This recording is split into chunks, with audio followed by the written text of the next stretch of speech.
Hello, people. Hello. Oh, that's great. That's a great start. We were just talking about how we're going to be super professional, and then we all talk at the same time. Brilliant. Well done, everyone.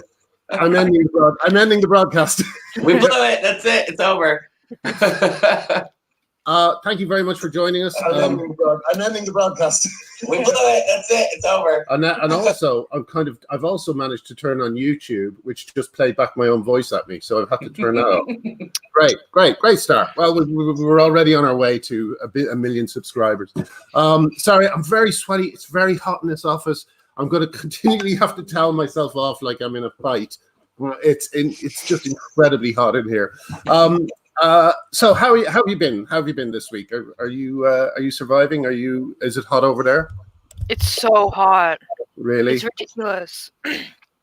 You both live nearby, don't you? You live near each other. Yeah, we do. Yeah. I try really hard to not turn on the air conditioning unless I absolutely have to, because it's really loud. I have one of these big. It's like a train engine, and I'm almost on the verge of turning it on. I'm getting there. It's so hot.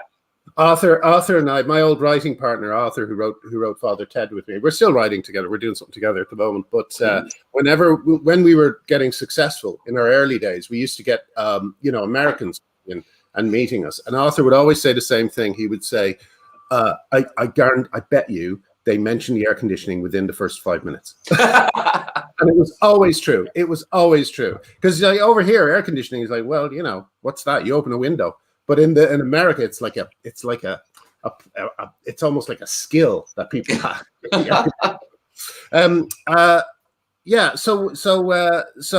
I know we were going to ease into this, but I just thought I'd leap into it. Last night I did a video because I was I've been thinking about it a lot. The difficulty it is or how much difficulty there is in bringing people's attention to certain things that are happening at the moment. And I call these things that are happening Festen facts, because they're so explosive and scandalous that you would think that everybody would be talking about them. This is after the film Festen, which is about a guy who reveals at his father's birthday party that his father used to abuse him. And it's about the way that that act is much more difficult than he thought it would be. He has to keep doing it because people can't seem to take it in, And I've seen over the last few weeks, over the entire length of this debate we're in, this fight we're in, I've seen millions of these Festen facts, so many that it's almost like, it's like a constant assault. And it's really, from my point of view, wearing me down, because it's like, why is no one noticing these things? The latest example, and I'd like to talk to you a little bit about this, Benji, because you're the one who you've lived this to some extent, is the revelations at the Tavistock that Newsnight spoke about this week, in which they very clearly said that there have been major concerns within the Tavistock. The number of psychologists who've left has now gone to over 40, who are worried that, among other things, gay children are being transitioned to kind of fix them, inverted commas. I actually did a video about this like a year ago. There's a really good journalist in the Times UK called Lucy Bannerman. She's done quite a few pieces on like the Tavistock, puberty blockers, what's happening with trans kids, that kind of thing. So we've actually known about this for like a while, but people just kind of thought it would go away or it was fine somehow. And like a year ago, the Gids was like, oh, we're gonna do an internal review and everything will be better and we'll fix the problems. And according to this most recent Newsnight thing, they basically ignored what was found in the internal review and said everything is fine, which shouldn't be a surprise to us because they did the same thing with Lupron. They were like, everything is going great with blockers. I mean, you look at the data, suicidality and self-harm are increased.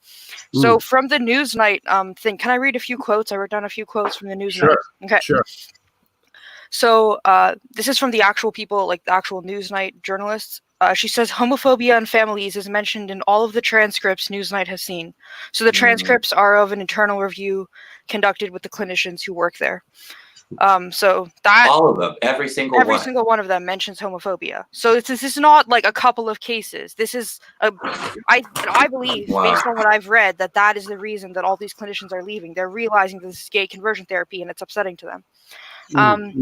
I'm going to read the next Right, because quote. the kinds of people who would go into this would be allies of the LGBT movement. Exactly, Who yeah. were dedicated to LGBT rights in the first place. And then that must be shocking for them to realize that they're participating in gay conversion therapy. Yeah. Mm-hmm, yeah. We did have a lot of families and parents who would actively tell us, "Oh, I'm so glad at least my child is not gay or lesbian," implying that having a trans outcome would be better for the children. So, again, that's something that we've heard of. It's been known for a couple years, but people, they don't take it seriously. They acted like we were conspiracy theorists or something. I had a case. There was a lot of trauma in the family. The young person had initially come out as a lesbian and had faced a lot of homophobic bullying, both very subtly in the family and quite openly at school. Suddenly, the young person changed their mind and started identifying as trans. This has also been mentioned in other articles about gender clinics, that this is something that happens. And also, if you listen to detransitioners, a lot of them will have, well, not a lot, but there's a portion of us who will have similar stories. Like, I don't have that story, but I've talked to other people who had that story, especially if they come from like conservative families. Yeah. Yes. And like more religious families where the gender rules are very strict and they can't see themselves in an in-between. They see that they have to fit into one or the other. There's a kind of a blindness amongst liberals where they think that everybody is as liberal as them.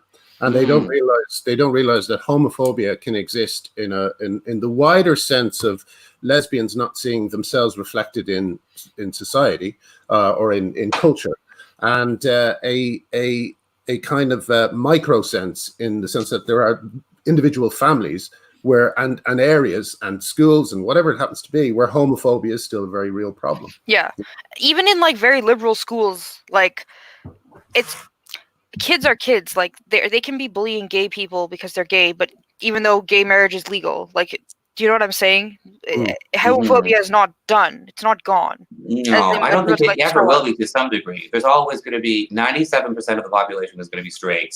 So kids who are gay are always going to be a tiny minority. So they're always going to be outsiders. So there's always going to be some degree of mockery. And it's always going to be frightening and difficult to realize that you're homosexual. Yeah. I'm going to read one more quote. So maybe we are medicating gay kids. Maybe we are medicating kids with autism. Maybe we are medicating traumatized children.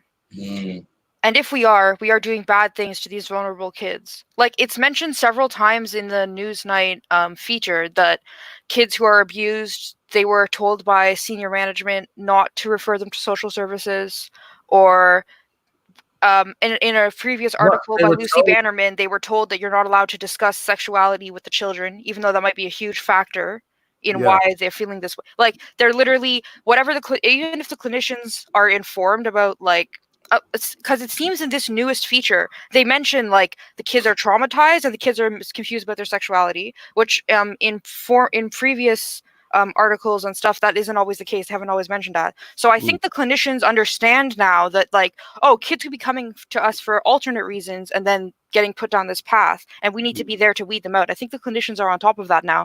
But it sounds like even the clinicians who are aware of this and concerned about this, they don't have the power to do anything. Like, they literally mentioned in one of the kids was like, I don't want to go on hormones, but my mom wants me to go on it. I know, that was the thing that really got me. The person went to Polly Carmichael, and Polly Carmichael was like, no, Polly Carmichael, she's the head of the organization. She's the head of, and she also is instructing them not to go to I don't remember the name of the person, but this person basically, the safeguarding person, when a child has like multiple comorbidities, or when they have abuse or something, that they're not supposed to go to the safeguarding person.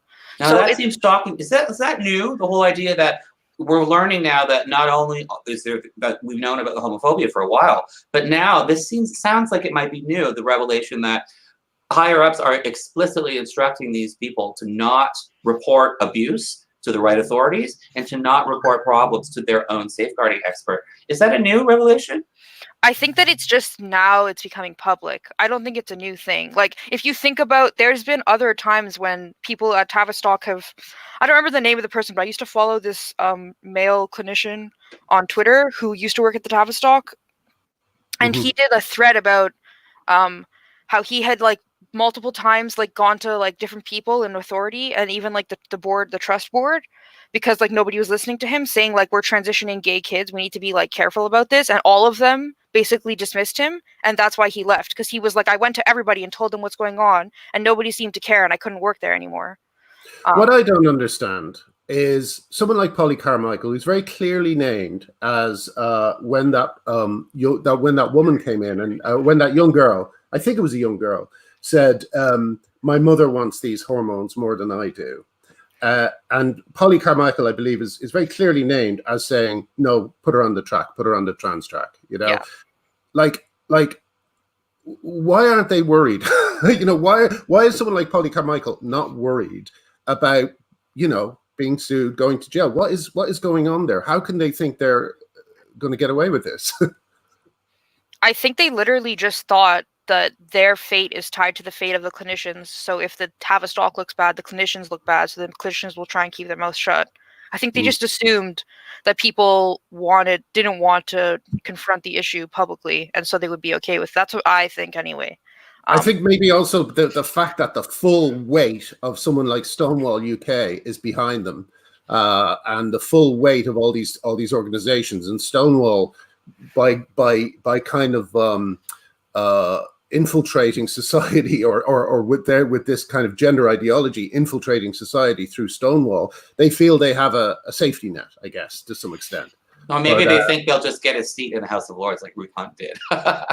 Yeah. I think they also think like they said in that Newsnight thing, one of the clinicians was asking Polly Carmichael, like, are we hurting these kids? And she couldn't say, no, we're not hurting the kids, because they don't fucking know.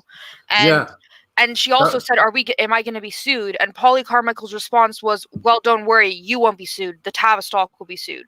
Yes, so they're kind of saying like, well, it's fine because it's an institution and they'll have to pay the damages, not us. It's the whole, you can use the I was just following orders defense later on, which is... Another thing I wanted to say, as the only straight person in this conversation, I want to kind of point out, sometimes I think we talk a lot, and we rightfully talk a lot about the gay kids who are undergoing these treatments, because they're the ones who are most at risk. But we mustn't forget the straight kids as well, because there's plenty of, you know, Stella O'Malley has talked about how when she was a kid, if you'd got her at a certain age, she would have said, absolutely, I'm a boy. I want to be a boy. I'm going to be a boy. Do you know what I mean? And there's a lot of tomboyish girls around, you know, who are quite understandably distressed at the images of women that they're supposed to be, you know, participating in. I've used the wrong word, but you know what I mean. So I think not even tomboyish girls necessarily. I think ROGD can affect girls, any girl. It must be so difficult. You know, women are so sexualized. Being an adolescent girl is so difficult. And you know, there's so much sexism in society. Any girl would be horrified to realize that she's in this category of people. That's a subclass, you know. And if you've experienced abuse, or if you have, you know, if you're neurologically diverse, if you have OCD or autism spectrum, that can affect you too. ADHD too. Yeah. And also, if you see the kind of representations of women that are in pornography. I mean, I used to think pornography was something that would. I used to think the free availability of pornography would keep men off the streets, where they would not bother the horses, so to speak. I thought it would kind of, you know, you'd be able to. You know, you'd be able to kind of get all that stuff out and not bother women so much. It's the kind of rule that was in that film with the sperm in the hair. What's it called? Something About Mary. Something About Mary. Yeah, it's the same principle. Gets it over with before the date, so that he's not. Get it over with before the date. I thought that this would be a really brilliant thing for men, that they would get all that stuff out of their heads and they'd be able to relax and be. But the opposite has happened. They've become. You know, there was a report again. This is another Festen fact. But there was a report that I can't remember that it was something like 1 out of every 3 women has said that they have been either struck or throttled without their consent during sex. you know. And basically what's happening is like there's a thing going down in Dublin at the moment. There's a Me Too happening in Dublin, you know, and I believe one of the charges being leveled is that anal sex was performed without consent, you know. So you've got these two worlds that are incompatible. You have the world of pornography, you know, where these things are being promoted. It promotes like violence against women as if that's like a positive, good thing that women want. Yes, exactly. And then you're giving yourself the chemical process of like orgasm to prove like, oh yeah, this is good, this is good, this is good. And then it's not a surprise that they go out into the world and when they're having sex, they're reenacting what they've seen on the screen. Especially like, I think the average age of exposure to porn now is like 9 years old or something. Like it's very, very young. I have friends who started watching porn at like 8. I can't imagine how anyone could grow up like that. I never saw gay porn until I was like 20, and I didn't even see straight porn until I was like 16. You know, so I had strange ideas about sex. But it's not a surprise that girls are being traumatized by this before. And it's you can also see in all these kind of anime avatars of young girls that these kids have, that their sexuality was formed when they were children. You know, and that's a really dangerous thing, because that's what that's what happened to a lot of pedophiles. You know, apparently pedophiles, they get stuck at a certain age, and they get they don't grow up. They don't grow up the way everyone else grows up.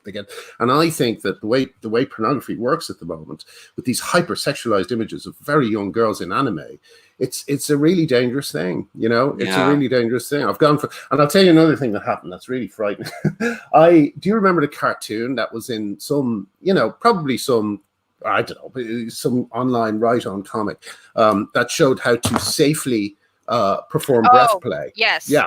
You saw that. The Tumblr generation, there are many, many cute little pictures of how to abuse your partner. Yeah.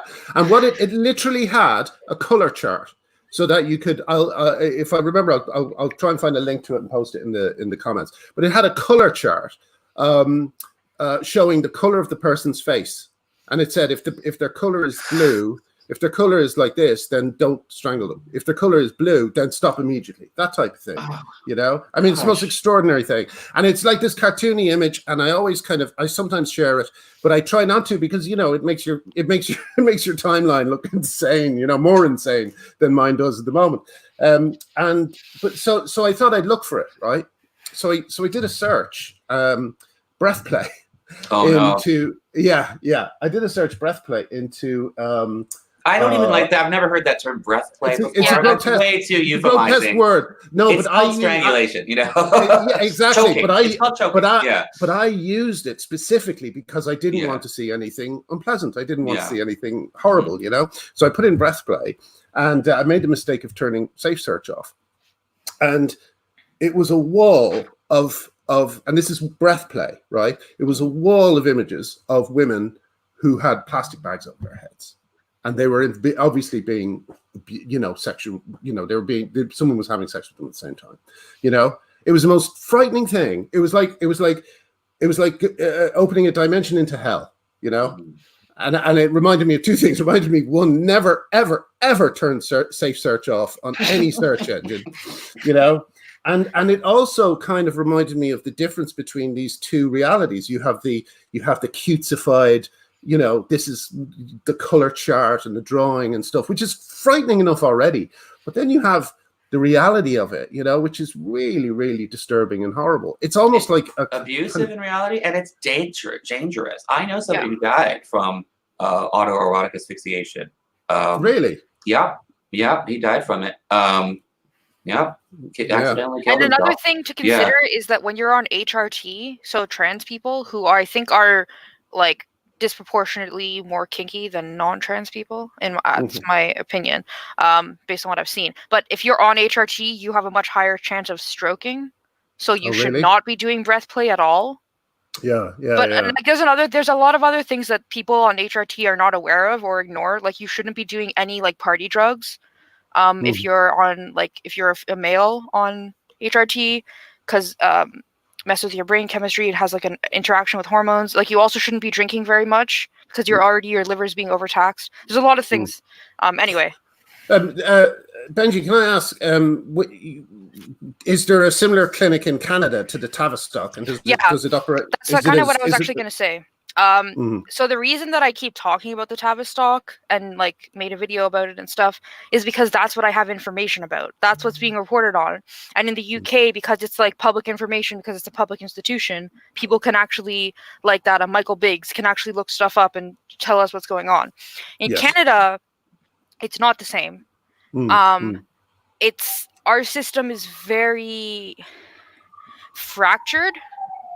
So it's not like there's one and there isn't, you can't do like a demand for public information on this because it's not being tracked the same way as it is in the UK. There is like gender specific clinics, but it's just not the same. Everything is very like murky and messy in Canada. And there's like that in the States too, is that right? Yeah, more or less. There's no way to really track what's going on in the States because it's private. People just do what they want. But so like in Canada, why don't you have hope the same access to, since you have a health socialized service, health? Why don't you have the same access to to information as we do in the UK? I think they just literally don't track it. Like it's not like they have like a system where they're like, oh, here's all the trans people in Ontario or something. They don't track it. And well, the Canadian healthcare system is a little bit different than the UK's. Because the government pays the bills, but the clinics themselves and the doctors are private organizations. In the UK, it's run by the government. The NHS literally operates everything. In Canada, the government pays the bills, but the actual clinics are private. Does that make sense? Okay. So they're all like separate from each other. It's not like all of the gender clinics in Toronto all talk to each other and have one database of who's transitioning and their outcomes and all that kind of thing. There's I think like 4 or 5 different, like, I wouldn't call them gender clinics maybe, but like places that trans people can go to get hormones in Toronto, and I don't think they talk to each other. And why do you think, like, as I said last night in the video about Festen, there's been no pickup, especially amongst LGBT organizations? I just want to clarify, because I'm not British. So this report was on BBC Newsnight, and that's a really big, very reputable. Yeah, exactly. And it was also, there's no reason to look at it and think there's anything, shaky about the report. They wouldn't, News. I have my problems with Newsnight. They brought me on and kind of ambushed me. But the biggest, the centralized clinic for pediatric gender care has been there's been a massive expose on the main news magazine in the UK attacking it. Just for context. And there's been no pickup by LGBT groups. The only people who have spoken about homophobic parents transing their gay kids is the LGBT Alliance. They're the only ones who have said, this is, we need to protect our little gay girls and boys, so that's a hell of a Festen fact right there. I mean, it really is. It's just extraordinary. Stonewall haven't commented on it. I think that Tavistock didn't send anyone to speak about it. It's this wall of silence. And I know about the Denton's document, which we always talk about, which is the advice that was given by the law firm Denton's to trans activists, saying avoid the media. Avoid do everything on the side, creep around. It is a stealth movement, like Ireland, which is kind of considered to be the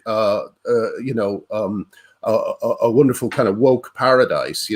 Ireland, they literally got self-ID in on the back of marriage equality, which was popular, but self-ID was not discussed at all.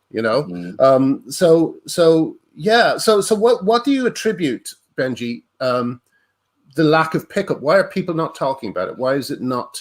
Especially in LGBT groups, why is it not an issue? Well, I mean, you can already see, like, regardless of like kids transitioning in LGBT groups, like online, which is where I've done most of my LGBT stuff, especially in the last couple months. Nobody really is commenting on trans stuff in anything other than a positive way. There's no like criticism. There's no like debate or questioning. There's no like, nobody is like. You can't even casually ask questions that you think you want an answer to that might be slightly problematic. Like you literally have to either like toe the line or shut up. It's not surprising to me that this same attitude is like hasn't changed regardless of the new information. Like, but what will it take? What will it take? well, to that's get what I used I mean, to I think. was talking about this last night, and I just thought they're giving gay kids unnecessary surgeries that might destroy their fertility and destroy their bodies and put them on a medical pathway forever.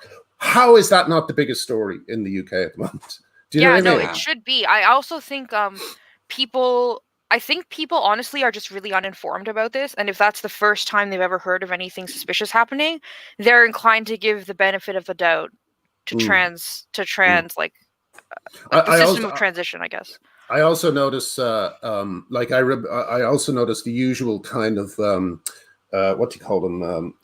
Voices of trying to distract and say it's not true, and kind of use all the tools that Helen Stanilan talked about in her video of deflection and goalpost moving and bogus statistics, and but I noticed though that even there it's been slightly muted. I think the report was just too explosive to really properly be able to counter. I think maybe it's so. Well, this is like a guess again, but I think maybe it's so shocking what's in the report that people must think, oh, this must be like the minority. This must be like a handful of times this has happened. There's no way that this is happening on a systemic level to most of the people who walk in the door. Yes. And also the report was misleading. At the end, they said only 50% of the people who go to Tavistock get hormones, but that is only because they age out. So they still are getting the hormones that they want, but it's because they started the wait list is so long.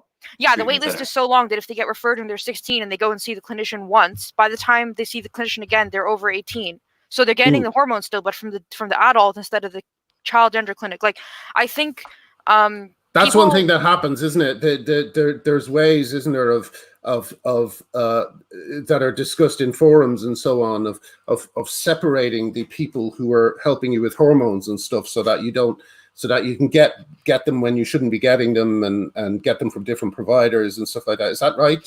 Yeah. Benji? Also, like, it's always been a thing, like black market hormones. So I can see how some people would think it's harm reduction to be like, well, if they're going to take them anyway, we need to like at least have a doctor supervising them. But I think that's a bit of a like red herring. And another thing is, I forgot what I was going to say. Don't worry. I was going to we'll spin back into that in a second. I just wanted to I think you touched on something, Benji, that people see things and they think that something must be wrong. They think that this must be an exaggeration. Like, for instance, when you show images of that 50-year-old bloke on the girls' college sports team, like I remember, I always go on about this. One of my grievances, but John Ronson complaining more about me sharing it than about the fact that there was a 50-year-old bloke on a college girls' sports team. And I think it's because certain images, they produce cognitive dissonance in people's heads that is so painful that they blame the person who presented them with the fact. Like in Festen, at one point, the brother takes the guy out who's been accusing his father of this stuff and ties him to a tree, so he won't come in and say this stuff again. And it just seems to be that there is like someone else said to me this week. Who said this? It was a very good quote. Yes, a friend of mine said this. She said, they don't hate you because they think you're evil. They think you're evil in order to hate you. And that's the situation that all of us whistleblowers have. We're hated not because they disagree with this stuff or they want to harm children. We're hated because we're making it impossible for them to ignore it. Well, I think there's a part of it that it's just so easy to know who the good guys are and who the bad guys are. And it's so easy to be able to rest comfortably and say LGBT in general is all good. But once you say, actually, there's a problem with one of these letters, that means people have to take apart they have to suddenly unpackage all of their beliefs and rearrange them. Even though all they really have to do is just take one thing and look at it rationally. But in their mind, that means they have to question everything. They can't just blindly say everything on the left is fine. And I think that's just so scary to people. Well, that's Well, intentional, though. Isn't that why, kind of, like, not maybe, like, the original intention, but isn't that, like, one of the byproducts of grouping the LGB with the T, so that any questioning of the T seems like it's just homophobia, instead of, That was like... very deliberate. Jane Claire Jones did a Yeah. thread yesterday or the day before. It was fantastic. She was talking about the history of the transgender movement, how it was really in the late 90s. It was wealthy, white, middle class, upper middle class, and rich, straight males, a group of them who were all lawyers and who were all CEOs and executives who really explicitly came together and planned a strategy to move this movement forward by tying it to LGB. Right. And it's a really fascinating thing. These were lawyers who knew how to make a legal case and who knew how to win over the public, to get on the public side. This was very calculated. Yeah. That actually, it also brings us into a little bit about what I want to. I mean, I've been also thinking what you just said reminds me of the reaction that J.K. Rowling has been receiving recently. When someone like Rowling says some very clear, compassionate, and decent statements like women menstruate, and trans people can be vulnerable to predatory men too. And I love and have compassion for trans people. These are very compassionate things, obviously. Yes. And even today, I saw there's an Irish journalist. I think I'll find out her name. Has written a piece, and it's so funny the way they phrase it as well. Let me just find this. Suzanne Harrington of the Irish Examiner. She said something like, J.K. Rowling, stop explaining, start listening. As if she didn't do her research. Festen. So the Festen effect is like this horrible thing has been announced, and everybody wants to pretend they can't hear it and to make it go away. And then this is the complete opposite. This compassionate thing has been said, and everybody's attacking. Yeah. That's absolutely right. That's exactly what it is. But as you say, it's because they can't make their worldview fit something where J.K. Rowling agrees with someone as evil as me, so they can't fit it, so they have to put her in the evil box. You know? And there have been this has really caused so many unusual, sort of strange bedfellows and strange alliances and realigning of politics. For example, there are a lot of trans advocates, a lot of trans people and trans rights activists who are actually siding with J.K. Rowling. And what you're seeing is a lot of trans people who often are very critical of the more gender critical side of this debate are saying, no, I agree with J.K. Rowling, and this is not transphobic. Blair White made a video, a 10-minute YouTube video that I actually thought was excellent across the board. Really laying this out, saying, listen, I know that I'm male, and I don't need to be protected. It's trans allies who are freaking out and acting that like every single trans person is so vulnerable and in need of so much protection that you can't discuss sex for their sake. And trans people themselves are saying, you don't need to protect me. I know what my sex is, and I know that sex is real.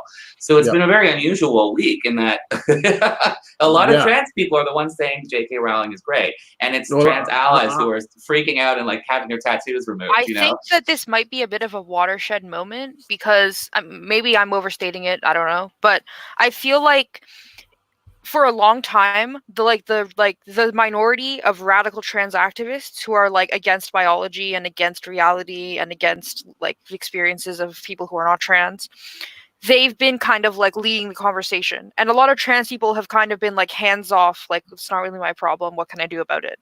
And I think when this J.K. Rowling thing happened, a lot of them realized, like, look, she's saying very rational stuff. These are concerns that we should address because we are part of why these concerns exist.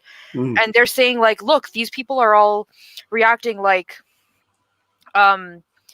trying to like bury their head in the sand and pretend it's not a problem. Well, this thing that's getting so much attention from so many media organizations, obviously people are realizing that it's a problem, and we can either pretend it's not a problem and ignore it, or like take responsibility slightly and say, like, we agree with this. These are problems that we have in the community. And I'm hoping that that's kind of like what's happening, because I've also heard of some trans people like talking to their other friends about the J.K. Rowling thing, explaining that like, actually, I do agree with this, and it's not transphobic. But I'm not sure like the numbers. That's why I'm saying I don't know if it's actually like making a huge impact. but I think it's making some kind of an impact. Yeah. Well, one thing I think is going to happen too is that I wonder how this is going to play out in the future, because a lot of people whose knee-jerk reaction is to say anybody who's saying anything critical of trans is a transphobe, and I have to attack them. And so a lot of people they have to attack J.K. Rowling somehow. And the way they're doing it is saying, well, trans people aren't really saying sex doesn't exist. That's just, that's a red herring, and you're painting trans people as freaks who are saying that sex doesn't exist. Well, guess what? There actually are a lot of trans people who are saying that. And so if these trans allies are staking who say it. Yeah. And if now a lot of people are staking the position that that's a ridiculous claim. So if they're saying it's ridiculous for anyone to say that sex doesn't exist, what's going to happen when they encounter someone who is saying sex doesn't exist? I've noticed that a lot of those trans activists online who have been saying that have been keeping really quiet during all of it. Really? Morgane Auger, or whatever their name is, the Canadian politician, has, puts in their bio, adult human female, is very much a biological sex denier. Yes. Not screaming and shouting right now. It's kind of staying that's staying interesting. Quiet. Yeah. There's another thing that I think leads to the Rowling to pieces like that Harrington piece, which is that a lot of these people have cut off people in their lives because they have decided that person A or person B is transphobic, and they have actually cut gender critical people out of their lives. They have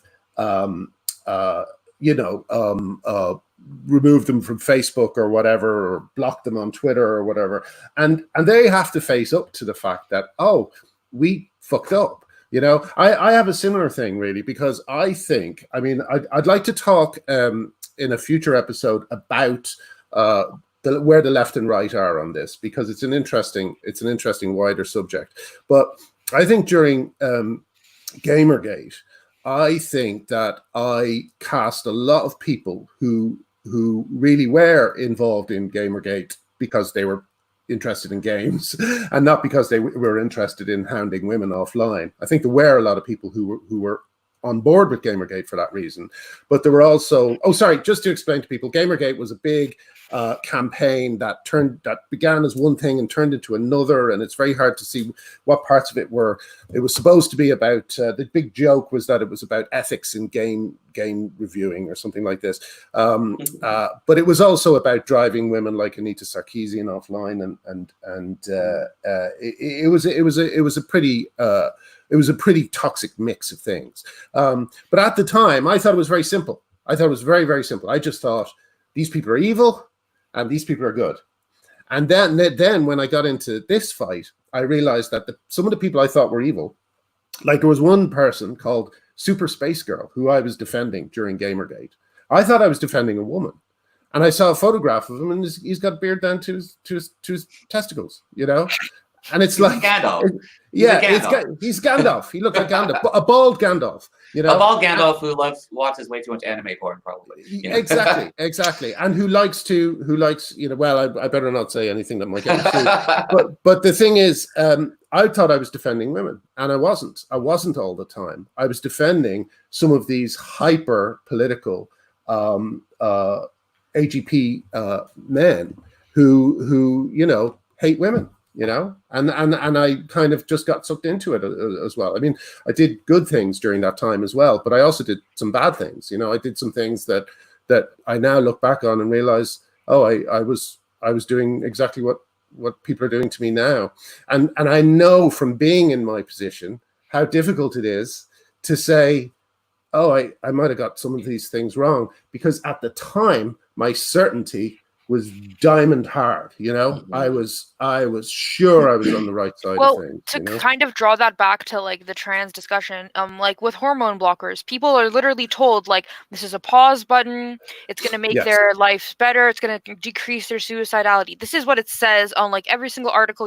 I literally was looking up yesterday, I was trying to find the Michael Biggs, what he was saying when he reviewed the information that we have from like the last couple of years of Tavistock doing puberty blockers. And I was Googling like Lupron increased suicidality. The first like 3 pages of Google was all like Lupron decreases suicidality. Yeah. So like you can't. Suicide ideation, isn't that the word? Or is it? Yeah, suicidal ideation and self-harm. But like there's so much misinformation. that Yeah. people think that they're like taking this information and be like, okay, this is the accurate information. I care about trans people. I want them to be like healthy and safe, so I'm behind this. And like, it's really hard to like blame them when the misinformation is so pervasive, and the real facts are like one article in the Guardian that was nobody else ever picked it up or carried on that. The journalism on that. We're always told studies have shown. Studies have shown chocolate is great for your heart. Studies have shown chocolate is terrible for your heart. Every day, the studies. But it's like, where are the studies? We never get them. Well, I'm not Google. It's like, oh, okay. So you're saying that you're saying that the onus is on me rather than on you, when it's you who's potentially endangering the children. You know, it's absolutely. But you're right. I think Douglas Murray spoke about this in his book. Douglas Murray is a conservative commentator in the UK. Who wrote The Madness of Crowds, which is about this type of thing, and he spoke about the way that Silicon Valley has its thumb on the scales. This might be a good thing for us to talk about next time or the time after.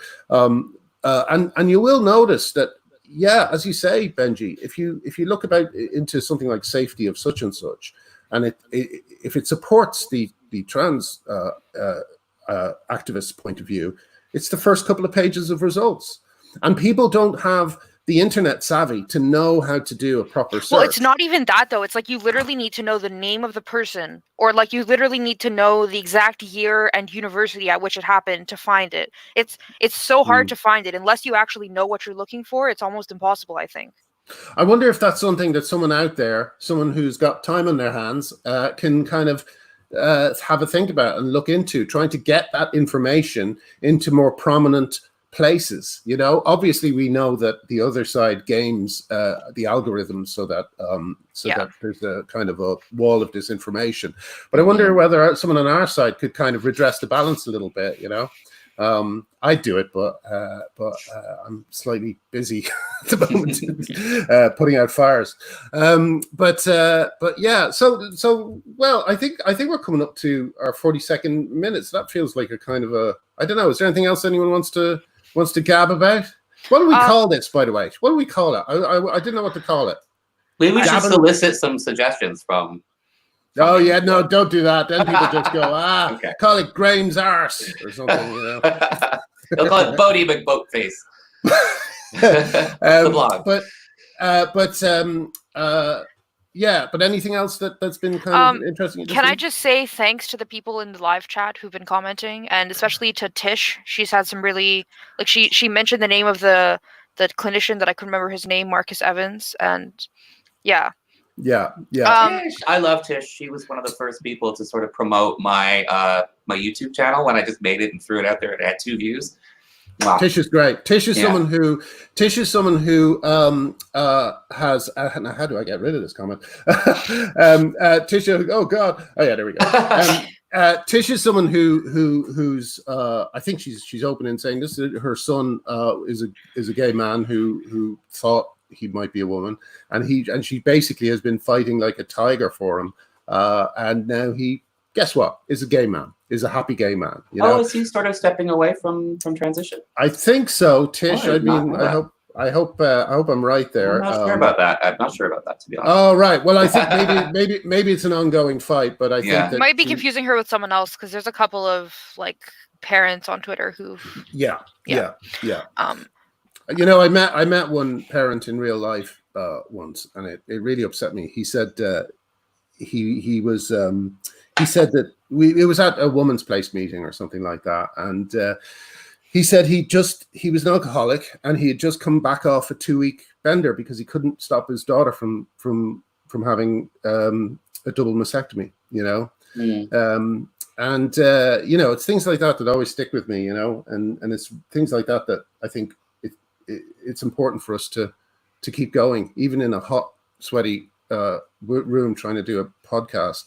And these parents, and they're being vilified. They're fighting for their kids, and they're not just not getting support, they're being actively attacked. So it's doubly tragic. You know, even if you don't agree with them necessarily, like if you are on the other side of things and you think, you know, all people with dysphoria are trans or something like that, and should transition, or if you have a different position on how frequently that should happen and what the outcomes are likely to be, you should still at least be able to see that these parents are trying to do the right thing by their children. You know what I mean? Yeah, and that goes for the other side as well. The parents who think that they have to bring their desperately unhappy kids in and give them Lupron and stuff. The only thing we are arguing for is more information and correct information. I bet you those parents do not know that Lupron increases suicidal ideation. They would never bring their kids near it if they knew that. And another thing is, Michael Biggs was saying that, like, we know statistically that if a kid goes on Lupron, or any puberty blocker, that they're going, like, 100% of the time, they're going to continue transition onto cross-sex hormones, thus being, like, infertile and blah blah blah. But it's like a chain reaction. Like when your 10-year-old or your 15-year-old agreed to take Lupron or wanted to take Lupron, did they foresee, like, I'm gonna have my uterus removed in a couple years and that's gonna lead to, like, an increase of dementia? Like how can your child make that decision? But anyway, the point is, Michael Biggs was saying they're telling parents that this is a pause button, and if that's a lie, like, if the parents knew this wasn't a pause button, would they be making the same decision that they're making? Yeah, no, absolutely. Well, okay, so there we go. We did our Festen thing again of making our announcement. Let's see if... And just to tell people, this is happening again next week, same time, same channel. Like, tell your friends. Yes, that's right. We'll be talking about other aspects of this this incredible mess we've all found ourselves in. That's what we should call it. This mess we're in. That's the name. Okay, definitely. Thank you so much for joining me again, and I'll see you next week. Have a good week. Okay. Bye. Bye, guys. Bye-bye. Awkward moment.